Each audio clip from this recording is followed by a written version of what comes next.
how do we drive the anodic and cathodic reactions separately? The answer is to use salt bridge here. Okay, let's prepare two beakers like that, and then on the beaker on the left hand side, you dissolve cadmium nitrate, and on the in the right beaker you dissolve the silver nitrate. Okay, and then on the left hand the beaker you put cadmium metal and silver metal on the in the right beaker. Okay, and you need another component. Without this component, the electrons now moving come out of this cadmium, and then it moves to the through the external circuit and then to silver. Okay, and then electrons, maybe ions, are moving in the solution, and if without this sort of bridge it stops, you know, electrical circuit now is broken. Okay, now you have to have, connect these two beakers. Okay, electrochemically. That is possible through this salt bridge. Salt bridge contains a large amount of ions here. Okay, in this case potassium ions and nitrate ions. Okay, here. All right, and electrons are moving through this circuit. Okay, but here is the you have to know this part. Electrons are moving, carrying the charge, through the external circuit, but inside the solution. This solution, this is called electrolyte. Yeah? Inside solution, what species carry charges? Electrons? No, no. You need to be very careful. Electrons, electron itself, cannot exist in solution. Okay, solution usually ions are carrying charge. Okay, ions here. So now electrons now enters the silver metal, and now through this solution ions are carrying the charge. Okay, that's very important. Okay, let's in more detail the looks what actually happens here. Now let's look at that. An anode cadmium metal now dissolves to cadmium ion. This cadmium ion exists only in solution, and it delivers electrons here, right? And then electrons are moving through the circuit, and but inside this beaker, cadmium ions are formed here. Okay, this one is produced. So as the reaction proceed, these cadmium ions, more and more cadmium ions are produced into this beaker. Okay, this cadmium ion, yeah, concentration higher here. Okay, and as a result, this cadmium ion moving to this cathodic site. Okay, through this salt bridge. Okay, or you may think this way, since cadmium ions are moving, but you know nit nitrate ion inside the salt bridge now moving toward this beaker. Why? To make what electroneutrality condition. Okay. Okay. Let's just think about it. When cadmium ions are produced into the solution and positive charges are increased, right? So there will be charge unbalance. Before reaction takes place, there is the same amount of positive charges and negative charges here. But as reaction goes on, these positive charges are more than negative charges. Okay, so to make electron neutrality, this cadmium ion may move out, or this nitrate ion are moving in. Okay, so actually two movements takes place at the same time. Cadmium ion to the right direction, or nitride ion to the left direction. Okay, that's what happens at the anodic part. Okay, but what about the cathodic part? Here, look at that. Silver ion now accept electrons to become silver metal. Okay, here in the speaker there are silver ions here. Okay, and the silver ion now accept electrons from this cadmium metal, and then this silver ion becomes silver metal. So this silver metal weight, it gains weight, its mass increases, and as a result, what? The silver ion concentration becomes smaller and smaller. Okay, smaller and smaller. And what will happen? Hmm?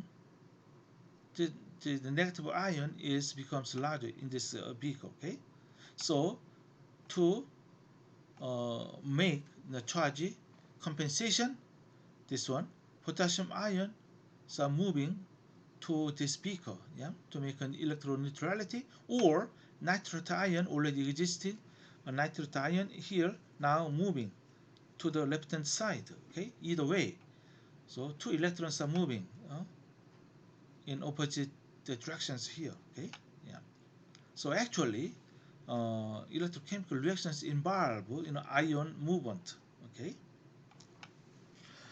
All right. Yeah, this is complete cell, right? This is very good illustration. Uh, the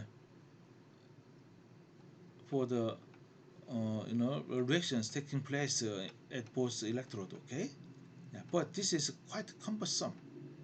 In every time, it is very nuisance and cumbersome to draw like this. So people invented a very simple way of writing this electrochemical reaction. That is the line notation. Okay, line notation. So here is some what customs here. This single line is it indicates phase boundary. Okay, and double line, yeah, double line is salt bridge. Okay, why salt bridge? Single line is phase boundary. Okay, and salt bridge has two boundaries, right? So double line, indicates, oh, that's the salt bridge. And usually on the left hand side, anode, we write. On the right hand side, cathode, you write. So the line notation start with anode from the left hand side. So for this one, what is the this one, the leftmost one? This is cadmium metal. Okay, cadmium, and parenthesis S. S means solid. Yeah? If this is so definite, and then you don't need to write this one. Okay, simply cadmium anyway, and then cadmium. Then what?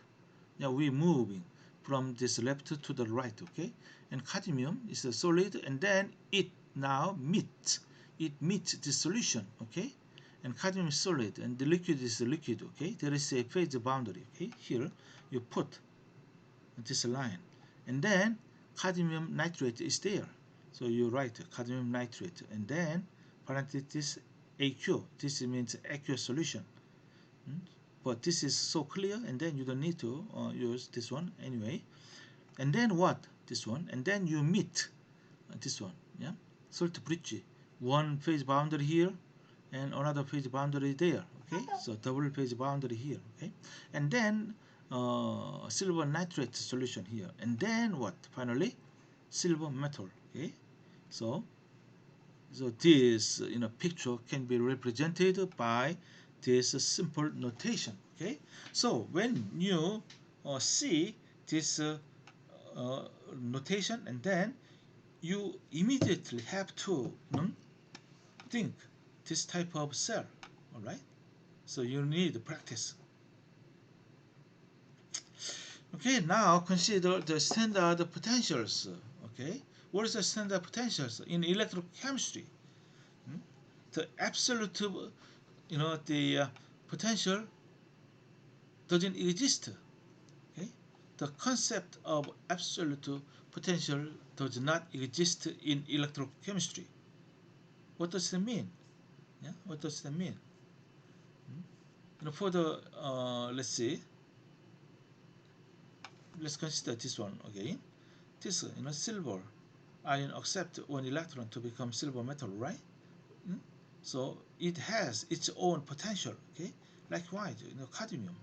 Also, this reaction has its own potential, but it is not possible to measure single, uh, you know, reaction potential, right? In electrochemistry, we have to have two electrodes. Okay, so electrode potential is a measure of one electrode potential with respect to another one. Okay, so that means what? We have to define. We have to define some reaction as zero. Okay, here the potential of a standard hydrogen electrode SHE is defined 0 volt. Yeah, this is definition. Yeah. People all agreed that, oh, this is simple, maybe the simplest reaction. Okay, proton accept one electron to become hydrogen gas. Okay, and in this case, the proton activity is 1, and hydrogen, what this one, and the pressure is 1 bar. Okay, 1 atmospheric pressure. Okay, and then people all agreed that, oh, this electrode potential is defined 0 volt. Okay, that is called standard hydrogen electrode. Okay, standard means it is on the standard state. Concentration is activation activity is 1, and gas pressure is 1 bar. Okay, since we defined this reaction is 0 volt. Okay, and then other half reactions are calculated with this reaction, or other half electrochemical reactions could be measured electrochemically, okay, with respect to this reaction. Okay, here is an example, and look at that. Let's look at this one. This electrochemical cell, and this is anodic side, this is cathodic side. Okay, anodic side, this one, look at that. Here is the platinum electrode, and it is surrounded by this kind of glass, and here you take a small capillary, and then you bubble. Here is the on the left hand side, although not shown here. You have hydrogen tank, and then you turn on the hydrogen tank, and then you bubble this hydrogen gas through this solution. Okay, and then hydrogen gas now you know sweeps this platinum surface. Okay, and then it now exit, it now escape this cell. Okay, and then inside, in the inside vehicle, the proton activity is maintained 1. Okay, that is a reaction here. Here is a proton activity is 1. Okay, and here is the hydrogen gas here. And then why do we use platinum metal? Because you need to something, some surface to drive this reaction. Okay, so platinum metal here just simply it provides the reaction surface for this reaction. Okay, don't take it strangely. Yeah, here is no solid here, right? So you need some solid surface to for this reaction to take place. Okay, you know why platinum? Because platinum is very inert material. You cannot use, for example, iron or copper. Those metals are so active. Those metals themselves react here. Okay, but platinum doesn't take any take doesn't participate in this reaction. Okay, and this one, and then it is connected to the this cathodic the beaker through this salt bridge on the cathode side. Let's assume you put a silver ion here, a silver metal, and then this solution contains silver ion, yeah, whose activity is 1. And then what? You take voltmeter to measure the potential difference. and then you will find 0.799 volt here. Okay, and then what?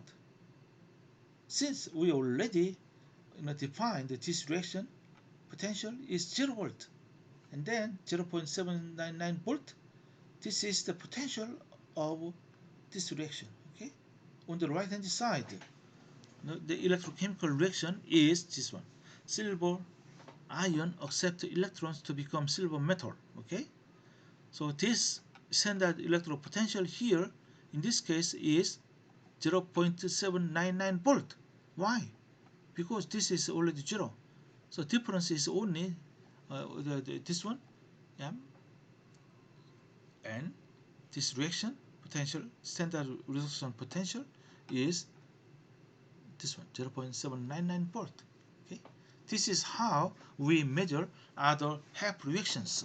Okay, by the way, let's write this figure by the line notation. This one here we put from the anode. What is anode in this case? Platinum. Okay, PT, and here is the phase boundary, and here hydrogen gas.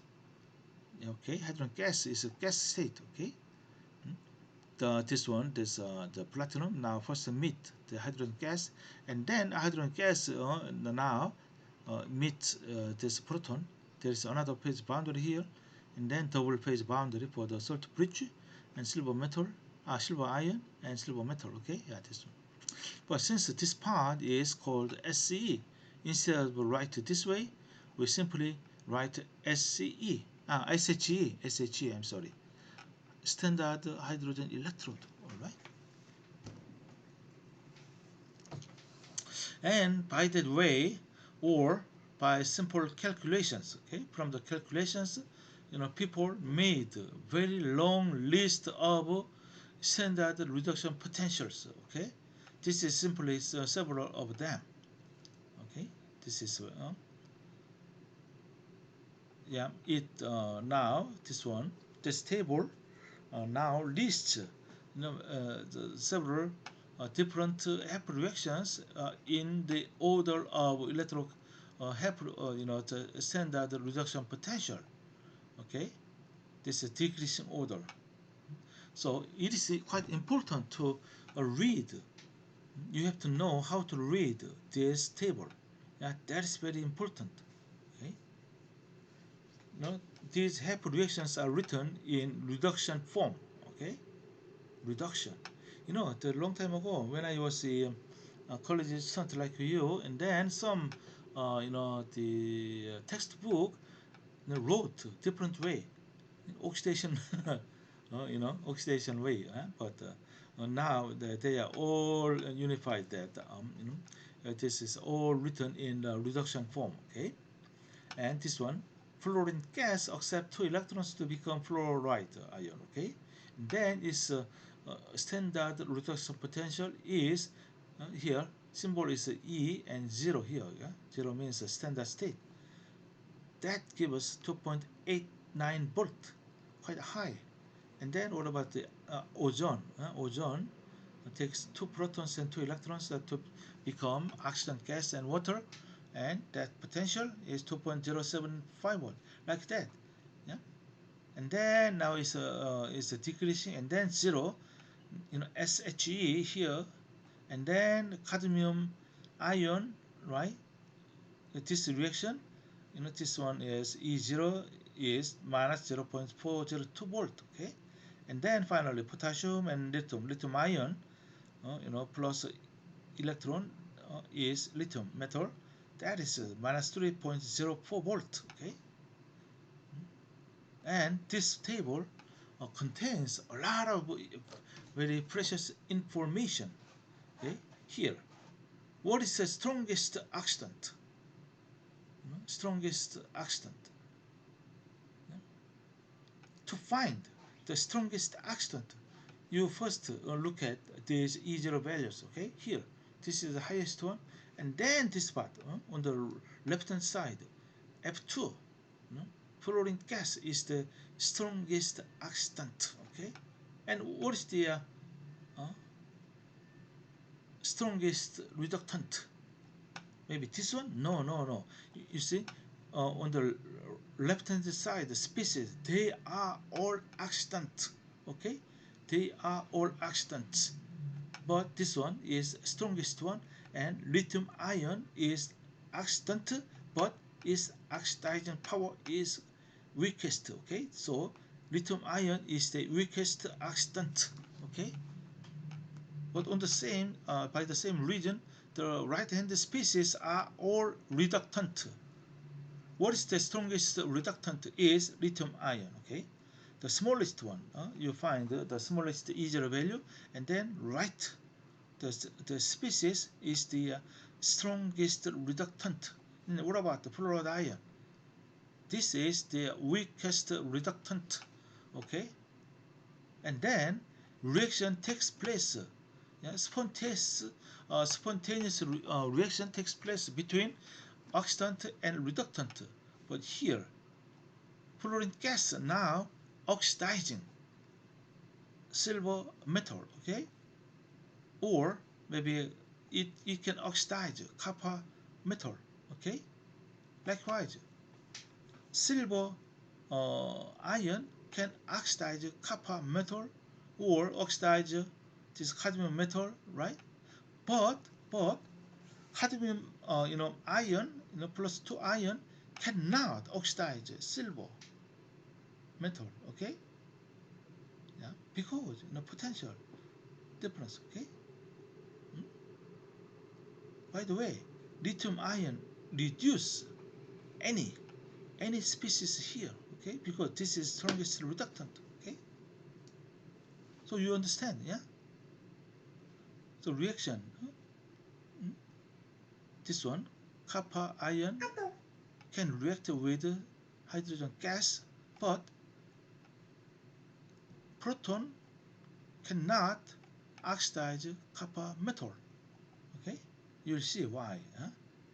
Yeah. There is a way to find out what this reaction is spontaneous or non-spontaneous. Okay, so this way reaction is possible, but not this way.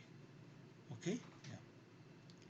And uh, if you combine fluorine gas and lithium ion, yeah, this is a simple, imaginary battery, right?